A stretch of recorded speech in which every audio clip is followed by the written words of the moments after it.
And Featherstone Rovers neck and neck in this game. And Featherstone looking to take the scalp of their big rivals. And of course it would be a big scalp for Featherstone. Of course Celtic with their own Super League ambitions, the newcomers, Featherstone Rovers, the traditional club, proud of their tradition, making a point for the old guard perhaps. Well, there's 40 minutes to find out, will it be the newcomers or will it be the old guard? It's Celtic Crusaders, maybe a little bit vimmed up after John Dixon's half-time talk perhaps from the wily veteran coach of this Crusaders side. Neil Wyatt shrugging off the challenges.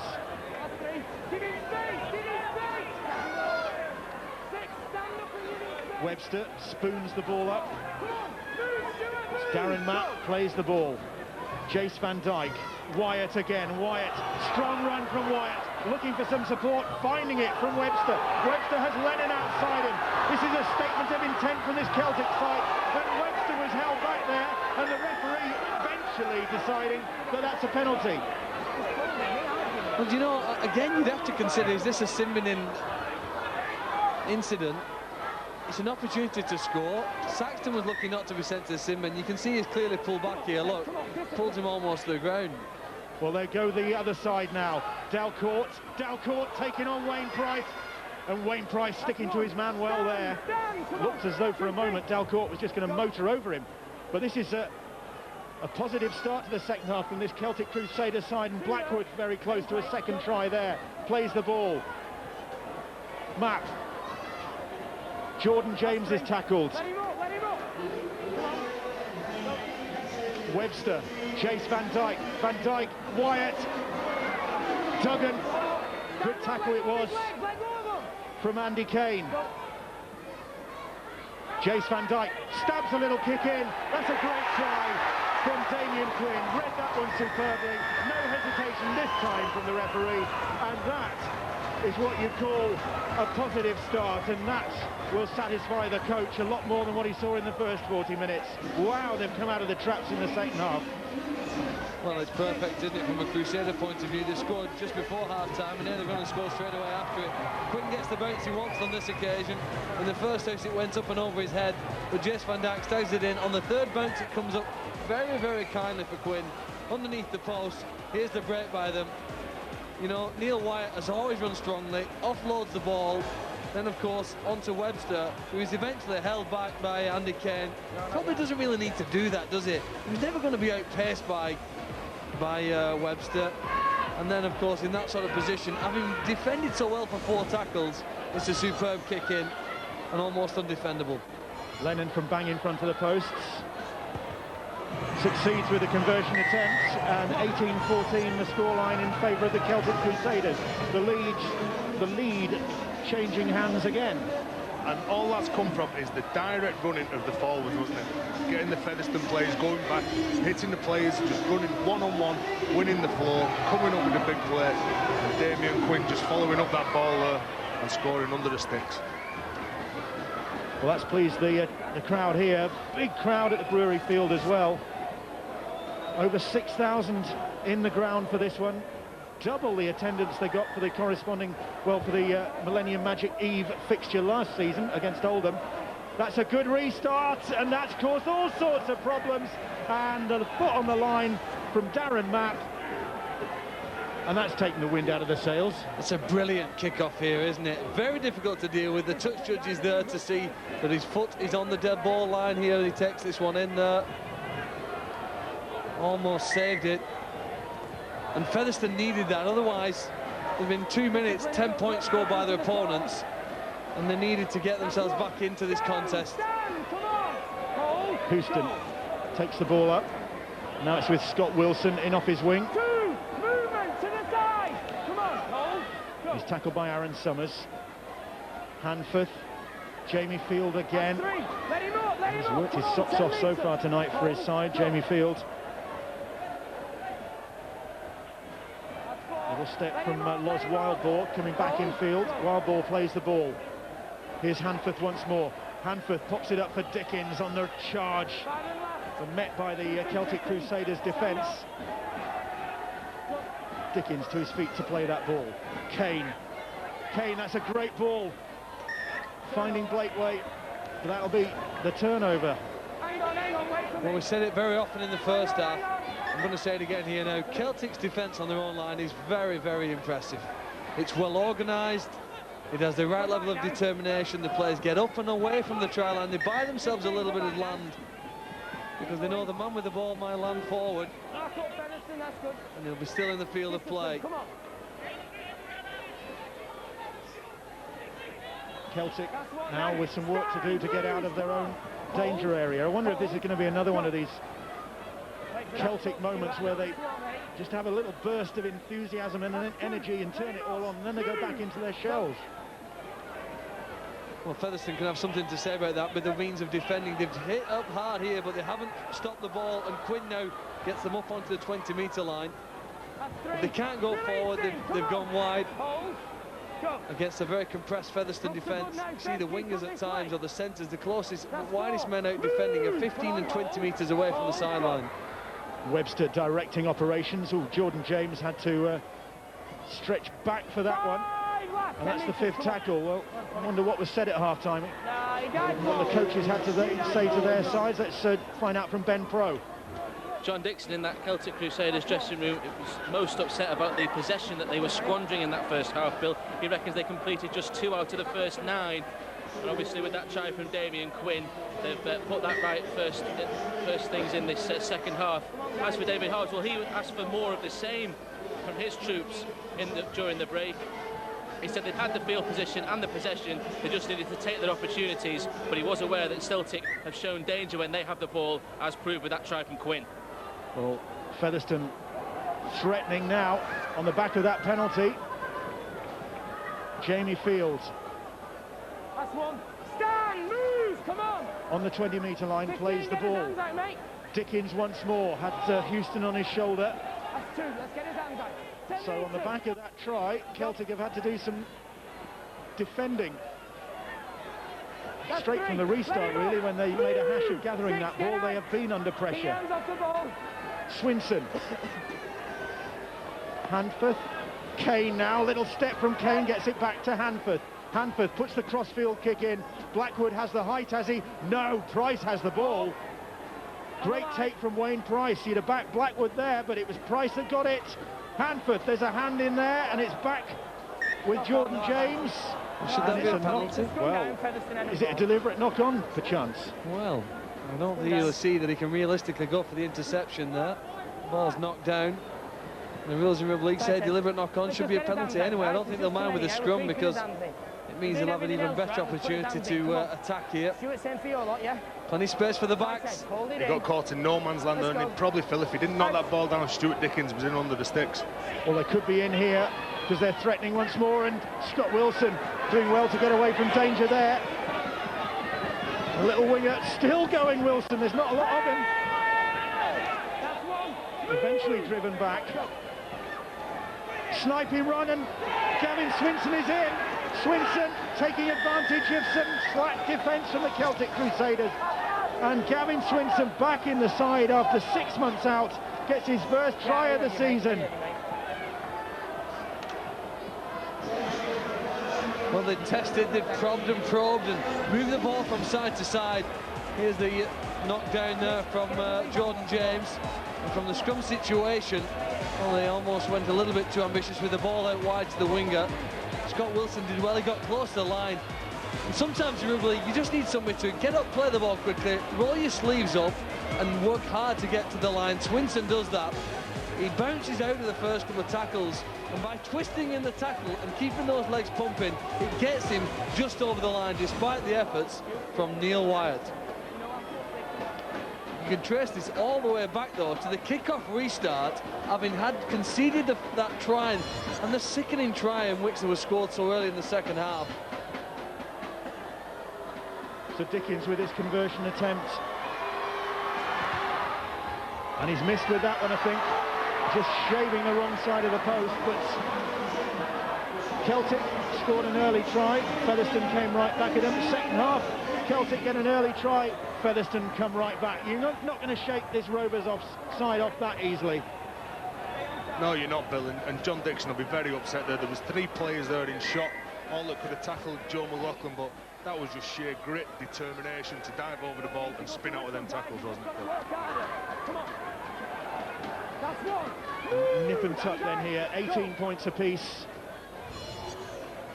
You know, somebody said to me before the game that they reckon it could be a draw here tonight. 2, move! And Come on, stand, get on 14! well, that's what we've got at the moment, but still plenty of time to go to settle this one. But nobody seems to be able to get a really decisive grip on the game. Go. Kane. Dickens now has really led from the front, the Featherstone Rovers skipper. Go. The try scorer, Swinson. Jamie Fields. Wild ball helping to get the ball out wide to Wayne Price. Price using his footwork to come back in field on the 5th tackle. Hanforth finding a bit of space to make the kick, and he does. Duggan comes for it under no pressure, the fullback, and immediately he's looking for a way to get at the opposition, and still looking despite the fact that his shorts are down around his ankles virtually. I bet if David Hobbs could choose, he'd rather they kick the ball to one of the wingmen than to Donny Duggan. Clearly the most dangerous player on those kick returns. Dean with a great offload. Josh Hannay losing his footing. Still going, Hannay.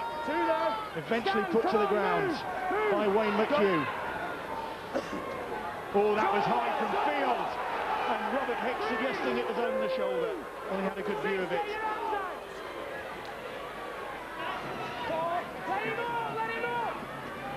Jamie Field judged to hit the shoulder first. Here comes Webster. That's the 5th tackle. Van Dijk. He'll hoist one. That's too deep, surely. Underneath it is Saxton, and Saxton thankful to see that one ricochet and bounce dead. Could have gone anywhere, that one. Well, it was a difficult spiralling kick, didn't it? The butt came down. But again, you have to admire Loz Wildbourne and the Featherstone Rovers here. The speed with which they want to go on with the game. That's great work from Wildbourne to get around the outside and get his side virtually up to the halfway line. Now Andy Kirk. Kirk can't make the same sort of progress. It's as if the Rovers have pressed the accelerator, and they've asked a question now of the home Welsh side. Can you live with us if we up this pace? Tony Tonks up in the pace in the middle of the park.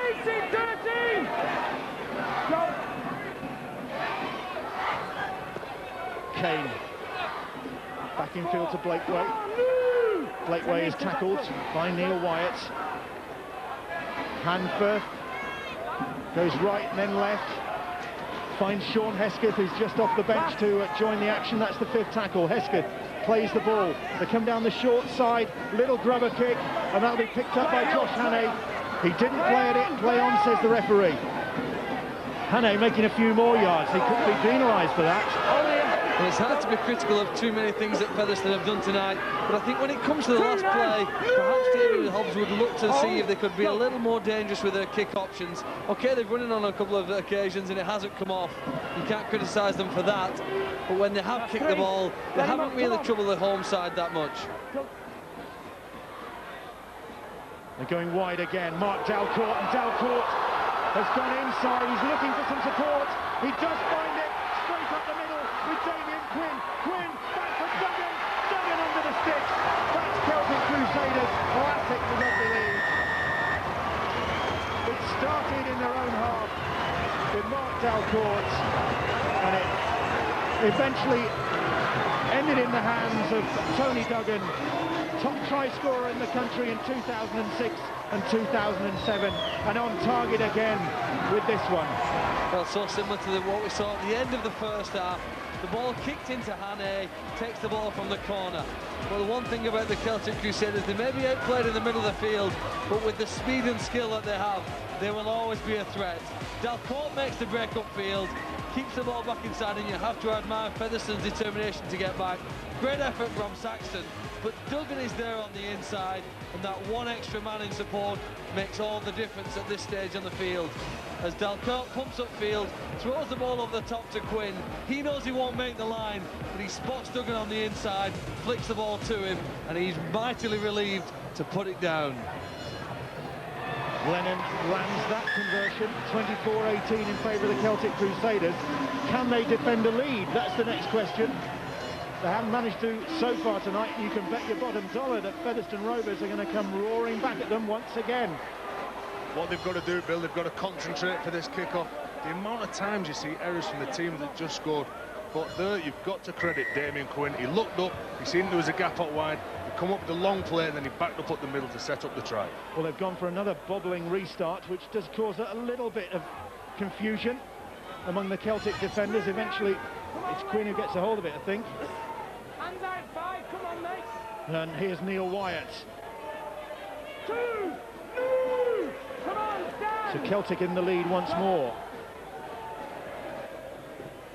Gareth Dean, a true blue Welshman out there, once a Cardiff Demon. And again, they're going to go wide. They've obviously decided that there are situations to be exploited there. Blackwood comes back in field. The targeting hand for Farnley out there. He's defending in the centre position. They're sending the big, strong, powerful Delcourt straight at him. Summers is dumped to the ground. Former teammate Andy Kirk in there among the tacklers. And the kick downfield for Tommy Saxton. Saxton has great memories of South Wales from his whole days. A Challenge Cup winner with FC at the Millennium Stadium in 2005. Back here in Bridgend tonight. That kick chase was an indication of what the energy levels are like from this Celtic side. The way that the full line was there, it was not disjointed anywhere. They're coming up and they're looking to really get into the forward area and control the ruck. Look, three of them there controlling it, making sure to slow play the ball. Sean Hesketh, it is, getting to his feet. It's a former Castleford Academy man. Saxton gets to his feet and plays the ball. Blakeway, offload, Swinson. Swinson over the halfway line, that's the fifth tackle. And then the kick from Kane. Duggan is there to field the ball. It's a good chase from Featherstone Rovers, though nowhere for Duggan to go as he's tackled by Kirk. Now Blackwood similarly cut down quickly. Lennon. Well, the Celtic Crusaders fans finding their voices now. Great crowd here, over 6,000. Well, they're being lifted, and they're lifting the team. Luke Dyer just with a very strong run now for the Crusaders, and having made some yards up the middle, they're able to move the ball wide to Wyatt. Wyatt is tackled by Blakeway, that's the fifth. Jace Van Dijk thumps the kick in. It's difficult for Scott Wilson. Oh, Wilson almost getting in the tangle there. Fortunately for him, Tom Saxton was there to help out. Well, now there's a few minutes here now. For the last few minutes, Celtic are working their way upfield. If you look at, on the last two occasions, Featherstone have received the ball once on about the 30-metre line, now on the 10-metre line, and each minute as ticks on, it's harder for Featherstone to get downfield. Featherstone will be looking for a penalty just to relieve the pressure here. You can't be reliant on that, can they? They need to work their way forward. Tom Hockey does that. Hockey Four gets of to the his six feet tackles have gone. just over the 30-metre line. That's the fifth tackle. Kane hoping for a 40-20 maybe, but straight into the arms of Mark Lennon. Lennon tackled by Richard Blakeway. Tony Duggan, big favourite with this Celtic Crusaders support. And Blackwood with the break. Blackwood taking on Wayne Price, sees him off, and then he's lost the ball. That'll be a knock-on, and what an opportunity that was for the Celtic Crusaders. And Blackwood Well, claiming that the ball was stolen. Any tackle on Anthony Blackwood is a good one, but that is exceptional. He's a very strong and powerful player. And Hanforth does remarkably well. He stops his progress and strips the ball all in one.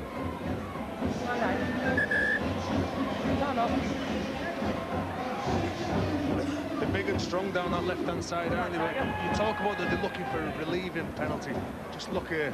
Hanforth goes for the ball, strips the ball, which realistically should be play on there. Well, actually, the referee said it was a knock-on. He lost control. That was how the referee took control. And in fact, there was later Crusader knock-on anyway. He seemed to have some cramp. He's covered a lot of meters so far. But yeah, you can do. Well, into the last quarter, or coming up to the last quarter of the game, and Crusaders just ahead by 24 points to 18, and could be entering a crucial phase of the game now. If Featherstone can get back into it, well, they're not out of it, but if they can get points on the board soon, then that's going to shake this Celtic Crusaders' confidence. If the Crusaders get another score, then maybe they could canter away with this. That ball has come loose, and it's another loose carry, is it? It is, and is tiredness becoming a factor now? Terry's mentioned the effort that Celtic put in against Widnes last week.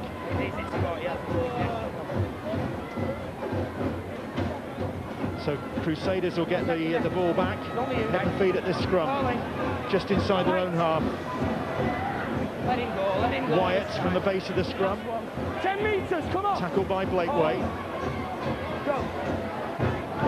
Aaron Summers now. Summers, another of the Welsh internationals out there, plays the ball. Budworth is back on. good tackle again by McHugh. Got up so quickly to meet Luke Dyer.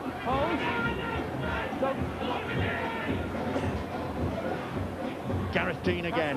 The drums beating here in Bridgend. Quinn, oh, great footwork from Damien Quinn.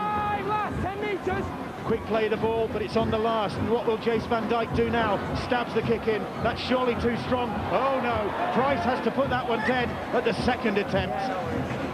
Big in-goal areas here on this rugby union grounds. Plenty of space. There was there. Just wouldn't go up at the ball line, would he? Could never come quick enough for Wayne Price. And this is a test, I think, now of the mental toughness of the Featherstone side. Both teams starting to tire. It's been a really tough, physically demanding game. And they've got 6 tackles here to hang on. Luke Dyer, once a favourite at Hull Kingston Rovers. But a big contributor to them last season. Now at Celtic Crusaders, missed the last 4 games. He too passed a fitness test, and in fact just played that ball, and he's in back play now, just limping. Meanwhile, further up the field, his team are on the attack. Hannay stopped just short. Budworth might fancy it himself. Budworth looked as though he did for a moment. Straight up front from Darren Mapp. Mapp eventually to ground on the 10-metre line. Struggles to his feet to play that ball. They go down the short side. Quinn, here's Mark Delcourt again. Good defence from Featherstone Rovers to keep him out. On the last, Budworth stabs the kick in, and it's going to come back for Featherstone Rovers. That's great work to get that ball back. It was Tom Hockey, I think, who dived on it. It was. Move 10, stand! It was a massive play from Tom Hockey, didn't he? As the ball ricocheted off him, he had to be the first to it to keep his team in it. They're looking for some bit of magic here now because they can't get away from their own end of the field. Whether they've had the ball or they haven't, they're spending too long at this point of the field, and now the fatigue has perhaps forced a mistake. Tony Tonks, just a little fumble as he got to his feet to play that ball, and Robert Hicks spotted that one, the eagle-eyed referee. No second efforts, come on. Oh, yep. Come on. Well, they need some positive talk now amongst their own team here if they're going to survive for these 6 plays. Come on, get in. 5 metres. Out. Jace Van Dijk, Duggan across the field. Here's Delcourt again. Blackwood taking on Price, and Price just manages to ankle tap him. That was a good intervention from Wayne Price. Delcourt again now, trying to use his strength. The hand in there, it's Blackwood who gets it, and it's back 2-0 on the tackle counts. Referee wipes the tackle count clean. Gareth Dean. Relentless pressure on this Featherstone Rovers line. Celtic Crusaders looking to ram home their advantage here. Jace Van Dijk, Tony Duggan, Josh Hannay away from one. Hannay, the defence opens up for him. He looks for support. Duggan looking for his second try, not to be had.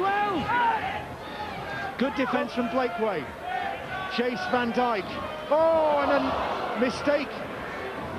Gives the ball to Featherstone Rovers, and again they survive, and then Wayne Price loses it. And he says we'll play the first, there was no advantage.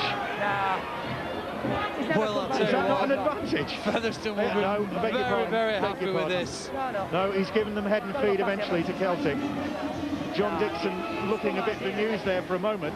Well, they're saying that once the players got over the advantage line, then the advantage really has been taken, but you can see Price still isn't over the point in which Crusaders made the first error.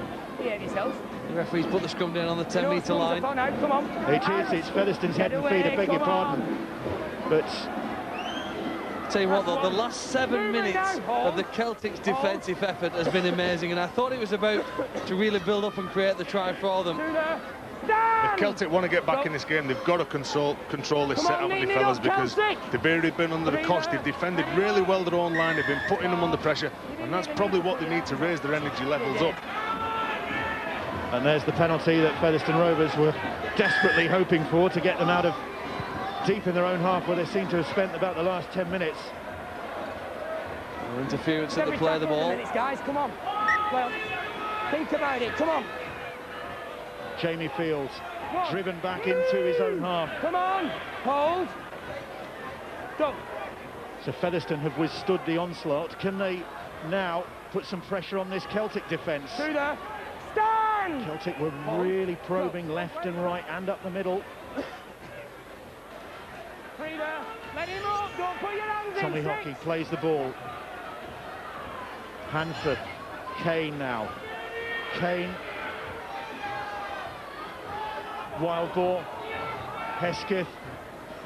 Tony Tonks. Tonks has lost that ball. And fury from the Featherstone Rovers players claiming there was a hand in there, but I think again Tony Tonks went without it.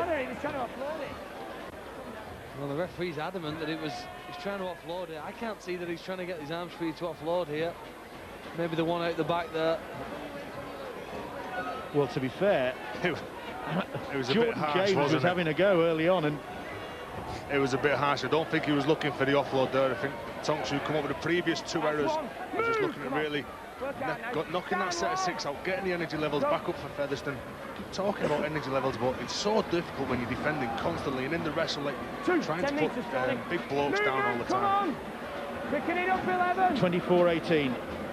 Celtic Crusaders lead. A win for Celtic, and that would take them above Sheffield Eagles into 3rd place in the table. Oh, let him go this one, let him go this one. Now they're attacking on their right-hand side, and Josh Hannay runs strongly in this second half. Hannay. That's 4. It's Jamie Field again in there to make the tackle. Joe McLaughlin as well. I'll deal with it. Come on. Budworth gets away from Blakeway. Still going, Neil Budworth. Up to the 30-metre line now. 10 metres. Go. Jace Van Dijk. Crossfield kick this time to test Wayne Price. Price is up well to claim that one. No problems for the winger. Movement now. Go. Wild ball. And the most obvious difference between the first half and second half was that in the first 40 minutes, when Featherstone player carried the ball, he easily made 10 metres. In the second period, it's been far harder for them to even make 5, and you can see now a much improved Celtic effort in defence has contained the Featherstone side virtually within their own half.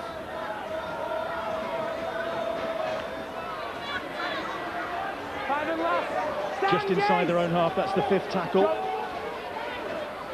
Kane trying to find room maybe for a 40-20 was he originally, but he was outside his 40 when he put that one in. Dug in across. Oh, he was flirting with disaster there, but took that one very coolly just inside the touchline. Chris Beasley now. Beasley had wretched luck with injuries last season for this Celtic side, looking for better fortune this time. Gets the penalty, shoving there at the play of the ball. Dickens and Tonks, the heavy mob. And the game's still finely balanced here as we're almost approaching the last 10 minutes. Featherstone just 6 points behind, hanging on. Neat, come on. It's still not in the bag for the Celtic Crusaders, but good charging run from Jordan James. Phil, you bit it bang on, mate. They're more determined this half, aren't they? And John Dixon's going to be very happy that the way that they've come out, they've tackled, the way they've rallied going forward. I think more of a determined effort. Look at the leg drive though, just keep pumping, not giving up on the effort. Neil Wyatt taken to ground. Again, Dickens and Tonks doing the tackling. Budworth a little dummy, almost got into trouble with his own player there, just managed to put the brakes on in time, right in front of these posts. Is this the chance for Celtic Crusaders maybe to wrap this game up? Jace Van Dijk trying to take him on his own. Nine, move! 4 tackles gone. Budworth, they'll go for 1 point. It's back with Damien Quinn. Quinn not making good contact there. I'm surprised that is an option. I know they're only 6 points ahead, but you looked, if they went to the left eventually, they would crash over. That's one. That again, that player has kept Featherstone in it, maybe giving them a bit of confidence. Is that the equivalent of Hanforth's safety kick at the end of the first half? Stand now, There's still plenty of time to go here though. 10 minutes on the clock. It's hard to see how Featherstone are going to break through this defence though, which is very strong. Their offload to some second phase play is perhaps the best option. But again, it's hard to offload the ball, and there's such strong defence around you. Dickens plays the ball. Hanforth, long ball out wide, fortunately, finds Wayne Price. Tom Hockey couldn't get there. That's the 5th tackle, needs to be a good kick from Hanforth now, assuming it's going to be Hanforth putting the kick in. It is a little chip over the top. Wyatt's read that one well, and it's come back into the hands of the Celtic Crusaders. It could so very nearly have come off of Featherstone there, but for Neil Wyatt just getting a hand in, I think. A nice option. Whoa, with a bit of aggression there now in the defence from the Featherstone side. But he's like a pinball, Tony Duggan, just ricocheted off that and went looking for some more. And Duggan has got a knock. He might ricochet off, but he certainly knocked all the wind out of the ball, Bill. Yeah. The referee just wants a breather for a second there as he bounces from one. Wow, by the time he gets to the end of the tackle, he's ready for a rest. It's Tom Hockey cannoned off. Well, he's not the only casualty out there, Tony Duggan. There are others. Ben?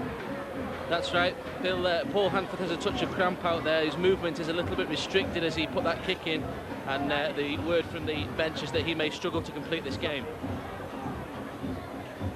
Tony Duggan still just getting things back in the right place.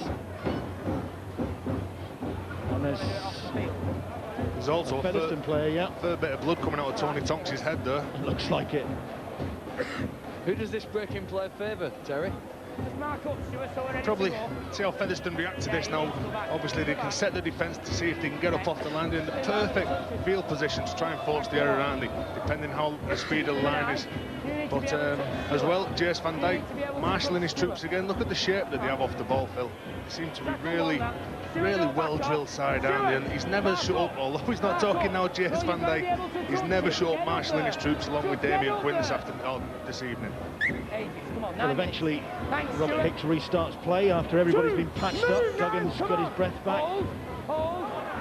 And then an error from Blackwood. And that could be critical. I think when there is a break in play, it's easy for players to lose the concentration. I think that's what's just happened there. He's got up to play the ball. Okay, the hand's involved with Dickens. But at that point in the game, you can have 2 hands on the ball and you can play around a bit slower if there's interference. Don't take the risk. Little grubber kick through. Across comes Duggan, and Duggan is going to run this one dead. No chances taken by the fullback. Good job, he quickly recovered. Goal line dropout. McHugh was chasing it for all he was worth. That was quick thinking from Hanforth. Well, they perhaps lacked invention on the last play, not here on the first. Directly from the scrum, they put the ball into this in-goal area. But now by the time they get the ball back, they're maybe 30 metres from the line still. A little more invention, creativity now amongst this Featherstone side. They know it will take something a little special to break through this defence. Still 8 minutes to go. Discipline, Celtic, come on. Trying a goal separating the two sides. Standing, give space. Move. Hold. Go. And Featherstone Rovers on the attack now. Kane. Hanforth. Hockey. That's a knock on from Featherstone, is it? The ball has gone backwards anyway, and ended up in the hands of Anthony Blackwood. Referee waving play on. Well, the skills just let them down, didn't they, on that big play to the right-hand side. They had enough players that perhaps had the overlap. The passes just not where the man needed the ball. 2, come on, move now, hands off, come on. Hold. Quinn will get to his feet and play the ball. Chase Van Dijk. Van Dijk, well, he was looking to put the step on, but he just lost his footing at the wrong moment there. David Hobbs watching anxiously, knowing that time is running out for his side. 7 minutes to go. They trail by 6 here at the Brewery Field in this Cooperative National League 1 game as Budworth goes straight up the middle, and a good job that Jamie Field got a hold of his collar. That's the 5th tackle. Quinn steps out of trouble, puts the kick in. I think that'll be too strong, although this in-goal area is big, and Wayne Price reacts superbly there. Beats one, can't beat the chasing Blackwood.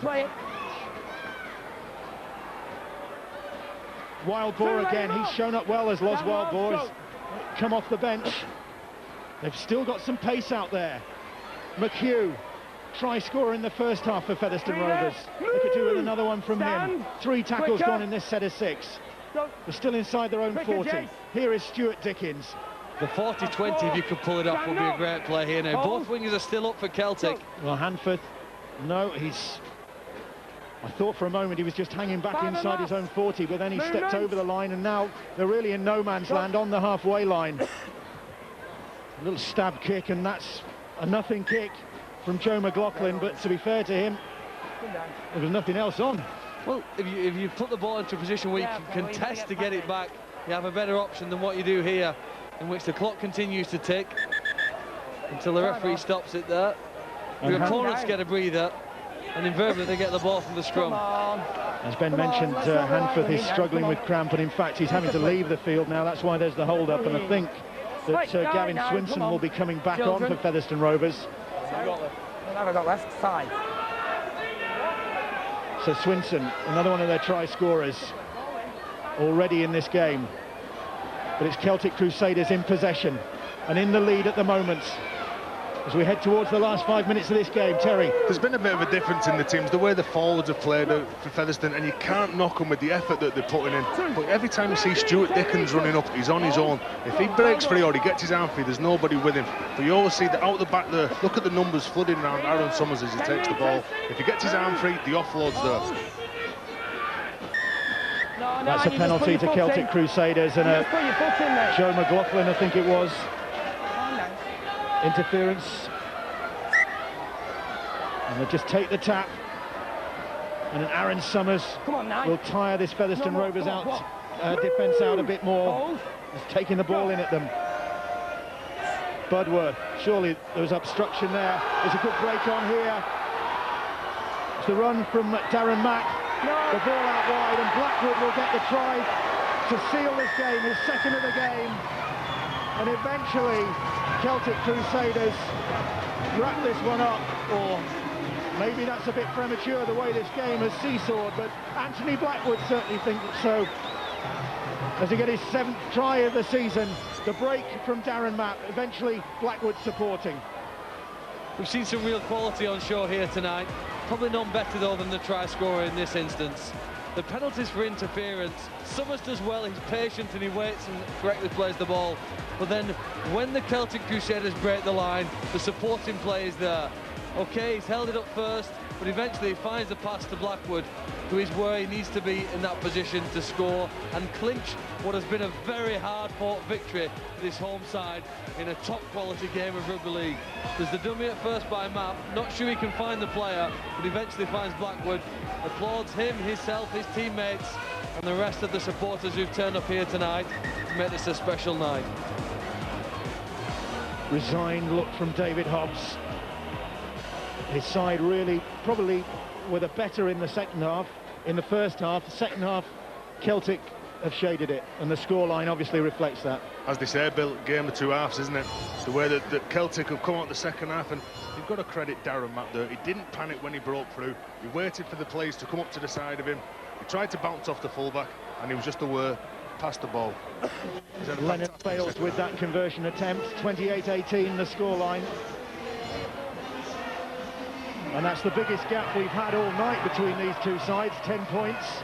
But it's probably enough to give Celtic Crusaders the points. We'll give Featherstone Rovers a bonus point, which is the very least they deserve here for a mighty effort. But with 3 minutes on the clock, it's going to take something extra special now to get this one out the fire. I thought maybe they would have gone for the short kick-off. They've elected to put it deep here.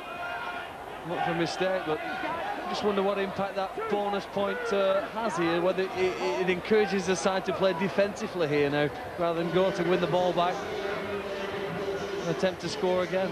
Probably feel the players aren't even thinking about the bonus points, are they? When players turn up, they just want to play, they want to get the win, they want to get the winning points, and Celtic just haven't given up yet. They're still trying to play, aren't they?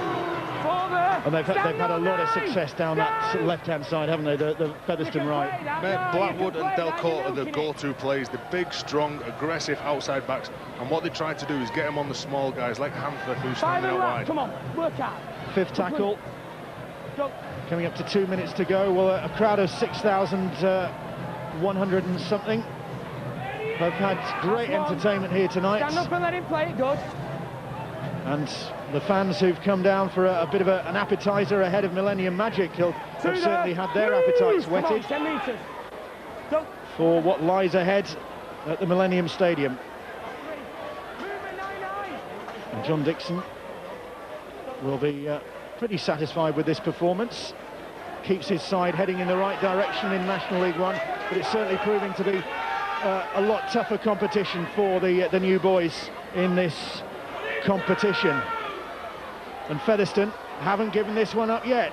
Kirk taking him on, has got Wayne Price out wide, and Price will go in at the corner. No, that's a great covering tackle. It's Duggan doing the fullback's job to perfection there, but they're not out of danger here. Crossfield kick, and it's easily snaffled up by Josh Hannay, but that, just for a moment, had the pulses fluttering for Celtic Crusaders. John Dixon in the dugout now. Well, if they're honest, they'll admit that they've been fully stretched here tonight. That was a classic example of it, with Featherstone, some wonderful backline play on their right-hand side. Wayne Price denied by Duggan. That full stretch, really, to prevent the try in the corner. So into the final minute of this one. Celtic Crusaders heading for the points, which will take them up to third place in the table ahead of the Sheffield Eagles. The Eagles, another side who've really started off very well this season. And that's a kick and chase for Blackwood. Blackwood against Price, and Price wins the race, but I think knocks on.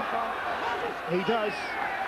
But that's evidence of the commitment that Featherstone Rovers have shown here. Wayne Price even heading towards his own try line. Final minute of the game. The game's up. He was still willing to chase. The confidence they'll get from this game, Bill, that coming down here to the South Wales, it's a very, very tough place to come and play. But they showed up well with a good first half, 40 minutes.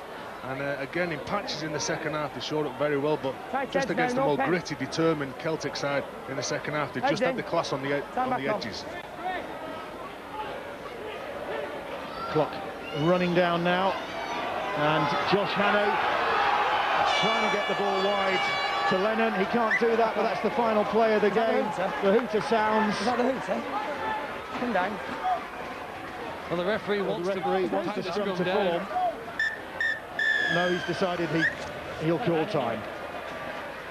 And the hooter had sounded, and Robert Hicks eventually blowing the full-time whistle, and Celtic Crusaders probably breathe a very big sigh of relief, because Featherstone Rovers, David Hobbs' side there, have made them work all the way for this.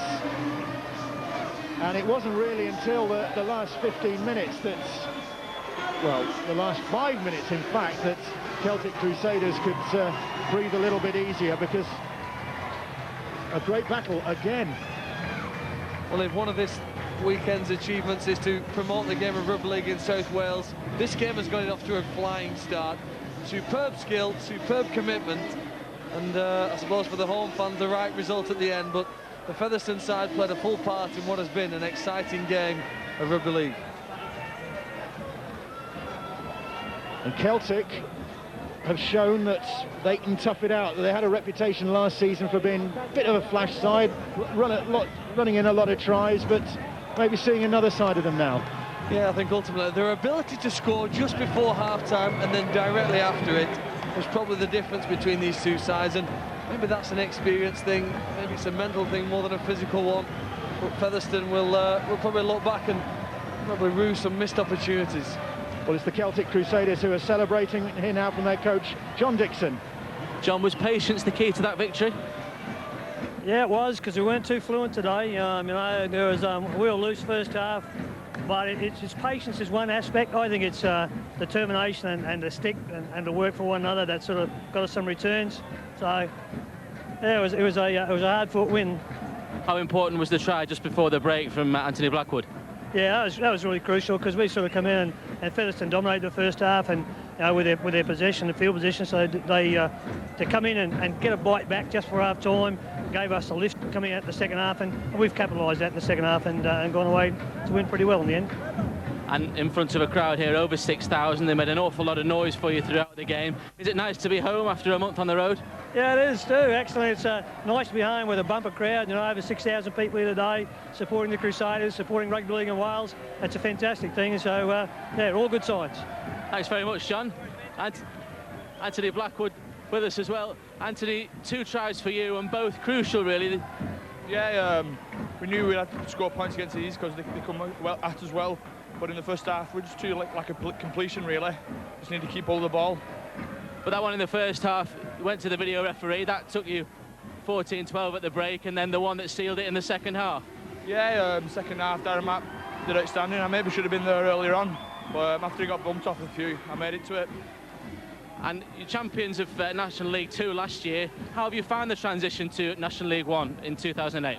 The team that we put together, I thought we'd do well as it is. Definitely thought it was top 4 in the comp, but who knows, we can go all the way. And a good win against Widnes last week as well, and then a good win against Featherstone in front of a huge crowd here. What are your ambitions really for this season for Celtic Crusaders? I think for the players, it's just keep your head down, winning on the pitch, do our things, and let the backroom staff and people at the offices to sort out the franchise. Anthony Blackwood among the try scorers then for the Celtic Crusaders. In fact, 2 tries for Blackwood. Jordan James, Quinn Duggan, the other try scorers, Mark Lennon kicking 4 goals. For Featherstone Rovers, McHugh, Hanforth and Swinson, the try scorers, and Dickens kicking 3 goals.